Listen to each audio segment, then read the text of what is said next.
بسم اللہ الرحمن الرحیم۔ السلام علیکم ورحمۃ اللہ وبرکاتہ۔ ہم بات کر رہے تھے کہ عرب کے مشہور بہادروں میں سے عمرو بن عبدود جو بہادر تھا، تو اسی کا قول تھا کہ کوئی شخص دنیا میں اگر مجھ سے 3 باتوں کی درخواست کرے تو ایک ضرور قبول کروں گا۔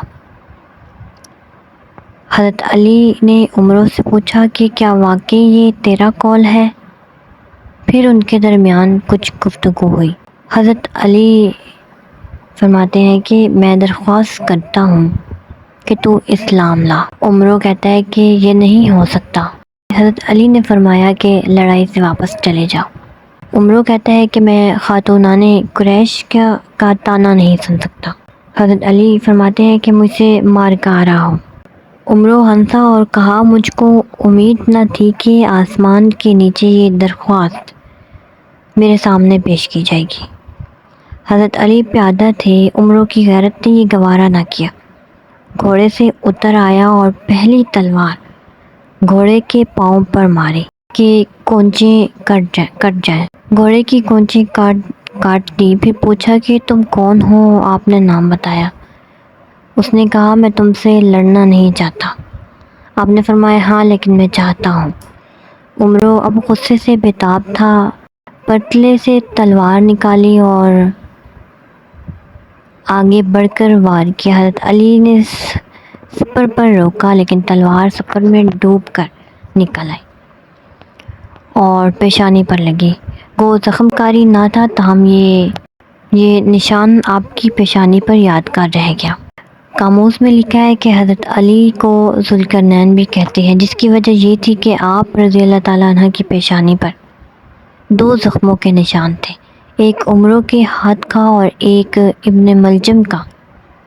دشمن کا وار ہو چکا تو حضرت علی نے وار کیا، ان کی تلوار شانہ کاٹ کر نیچے اتر آئی۔ ساتھ ہی حضرت علی نے اللہ اکبر کا نعرہ بلند فرمایا اور فتح کا اعلان ہو گیا۔ عمرو کے بعد زرار اور جبیرہ نے حملہ کیا، لیکن جب ذوالفقار کا ہاتھ بڑھا تو پیچھے ہٹنا پڑا۔ حضرت علی نے زرار کا تعاقب کیا۔ زرار نے مڑ کر برچھے کا وار کرنا چاہا لیکن روک لیا اور کہا عمرو اس احسان کو یاد رکھنا۔ نوفل بھاگتے ہوئے خندق میں گرا، صحابہ نے تیر مارنے شروع کیے۔ اس نے کہا مسلمانوں میں شریفانہ موت چاہتا ہوں۔ حضرت علی نے درخواست منظور کی اور خندق میں اتر کر مارا کہ شریفوں کے شایان تھا۔ یہ حالات اگرچہ اجمالاً تمام کتابوں میں ہیں، لیکن جو تفصیل میں آپ لوگ کو بتا رہی ہوں ابن سعد اور خمیس سے ماخوذ ہے۔ تو حملے کا یہ دن بہت سخت تھا، تمام دن لڑائی رہی، کفار ہر طرف سے تیر اور پتھروں کا میہ برسا رہے تھے اور ایک دم کے لیے یہ بارش تھمنے نہ پائی تھی۔ یہی دن ہے جس کا ذکر احادیث میں ہے کہ حضور صلی اللہ علیہ وآلہ وسلم کی متصل 4 نمازیں قضا ہوئی۔ متصل تیر اندازی اور سنگ باری سے جگہ سے ہٹنا ناممکن تھا۔ خواتین جس قلعے میں تھی بنو قریظہ کی آبادی سے وہ متصل تھا۔ یہودیوں نے یہ دیکھ کر تمام جمعیت حضور صلی اللہ علیہ وآلہ وسلم کے ساتھ ہے تو انہوں نے قلعے پر حملہ کیا۔ ایک یہودی قلعے کے پھاٹک تک پہنچ گیا اور قلعے پر حملہ کرنے کا موقع ڈھونڈ رہا تھا۔ حضرت صفیہ جو حضور صلی اللہ علیہ وسلم کی پھوپھی تھی، انہوں نے دیکھ لیا۔ مسورات کی حفاظت کے لیے حضرت حسان جو کہ شاعر آپ لوگ جانتے ہیں ان کو متعین کر دیا گیا تھا۔ حضرت صفیہ نے ان سے کہا کہ اتر کر اس کو قتل کر دو ورنہ یہ جا کر دشمنوں کو پتہ دے گا۔ حضرت حسان کو ایک عارضہ ہو گیا تھا جس نے ان میں اس قدر لڑائی کی طرف نظر اٹھا کر بھی نہیں دیکھ سکتے تھے۔ اس بنا پر اپنی معذوری ظاہر کی اور کہا کہ میں اس کام کا ہوتا تو یہاں کیوں ہوتا۔ حضرت صفیہ نے خیمے کی ایک چوب اکھاڑ لی اور اتر کر یہودی کے سر پر اس زور سے ماری کہ سر پھٹ گیا۔ حضرت صفیہ چلی آئی اور حسان سے کہا کہ ہتھیار اور کپڑے چھین لاؤ۔ حسان نے کہا جانے بھی دیجیے، مجھ کو اس کی کوئی ضرورت نہیں۔ حضرت صفیہ نے کہا اچھا جاؤ اس کا سر کاٹ کر قلعے کے نیچے پھینک دو کہ یہودی مروب ہو جائے، لیکن یہ خدمت بھی حضرت صفیہ ہی کو انجام دینا پڑی۔ یہودیوں کو یقین ہوا کہ قلعے میں بھی کچھ فوج متعین کی گئی ہے۔ اس خیال سے پھر انہوں نے حملے کی جرأت نہ کی۔ محاصرے کو جس قدر طول ہوتا جاتا تھا، محاصرہ کرنے والے ہمت ہارتے جاتے تھے۔ 10,000 آدمیوں کو رسد پہنچانا آسان کام نہ تھا۔ پھر باوجود سردی کے موسم اس زور کی ہوا چلی کہ طوفان آ گیا۔ خیموں کی تانبے اکھڑ کر گر گئے، کھانے کے دیگچے چولہوں الٹ پلٹ گئے۔ اس واقعے نے فوجوں سے بڑھ کر کام لیا۔ اسی بنا پر قرآن مجید نے اس باد سرسر کو عسکر الہی سے تعبیر کیا ہے۔ سورۃ احزاب میں فرمایا کہ مسلمانوں، خدا کے اس احسان کو یاد کرو جب تم پر فوجیں آ پڑی تو ہم نے ان پر آندھی بھیجی اور فوجیں بھیجی جو تم کو دکھائی نہیں دیتی تھی۔ نعیم بن مسعود اشجعی ایک غطفانی رئیس تھے۔ قریش اور یہود دونوں ان کو مانتے تھے۔ وہ اسلام لا چکے تھے لیکن کفار کو ابھی اس کا علم نہیں تھا۔ انہوں نے قریش اور یہود سے الگ الگ جا کر اس قسم کی باتیں کی جس سے دونوں میں پھوٹ پڑ گئی۔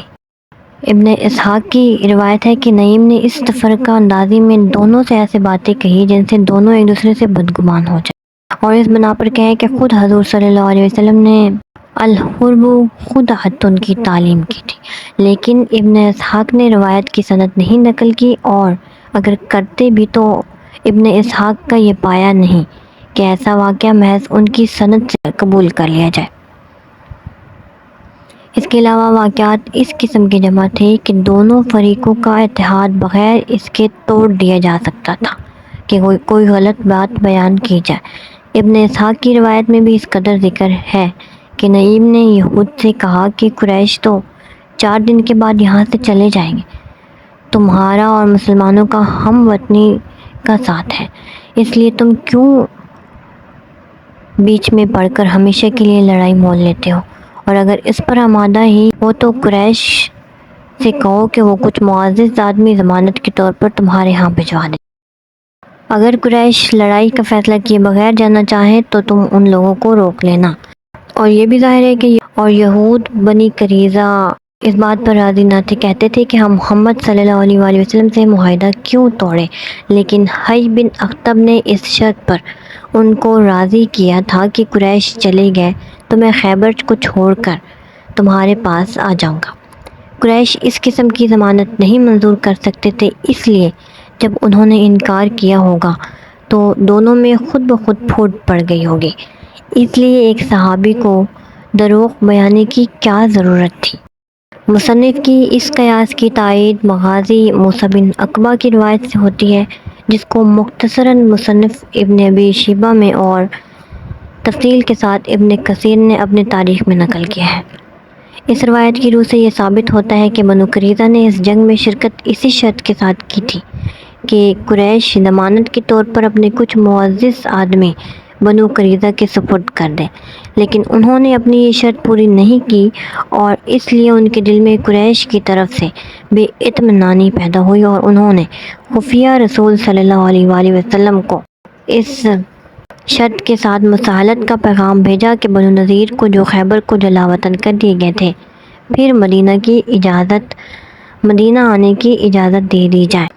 نعیم بن مسعود ثقفی جو اسی موقع پر مسلمان ہونے آئے تھے، ایک ایسے آدمی تھے جو پیٹ کے ہلکے تھے۔ حضور انور صلی اللہ علیہ وآلہ وسلم نے ان سے دانستہ راز کے طور پر بنو قریظہ کے اس مخفی پیغام کا ذکر فرما دیا۔ انہوں نے جا کر یہ قریش تک پہنچایا، اس سے قریش کو بنو قریظہ سے بدگمانی پیدا ہو گئی، اور اس طرح قریش اور بنو قریظہ کے اتفاق کا رشتہ ٹوٹ گیا۔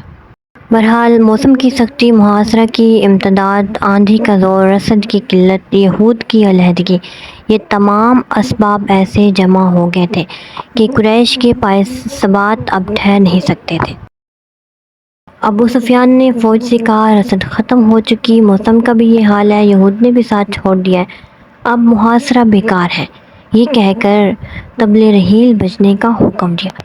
غطفان بھی اس کے ساتھ روانہ ہو گئے۔ بنو قریظہ محاصرہ چھوڑ کر اپنے قلعوں میں چلے آئے، اور مدینہ کا افق 20-22 دن تک غبار آلود رہ کر صاف ہو گیا۔ کو لڑنے کی نوبت نہ آنے دی۔ تو گائز آج کی ویڈیو کو میں یہیں پر اینڈ کرتی ہوں، کیونکہ یہ قصہ مزید طویل ہو رہا ہے۔ انشاءاللہ نیکسٹ ویڈیو میں باقی باتیں ہوگی۔ آئی ہوپ آپ لوگ کو سمجھ آ رہی ہوگی، اور اپنی رائے کا اظہار نیچے کمنٹ سیکشن میں مجھے ضرور دیجیے گا، اور جو نیو آئے ہیں چینل پر وہ چینل کو ضرور سبسکرائب کریں اور میرے سپورٹ کرتے رہیں۔ تھینک یو سو مچ۔ اللہ حافظ۔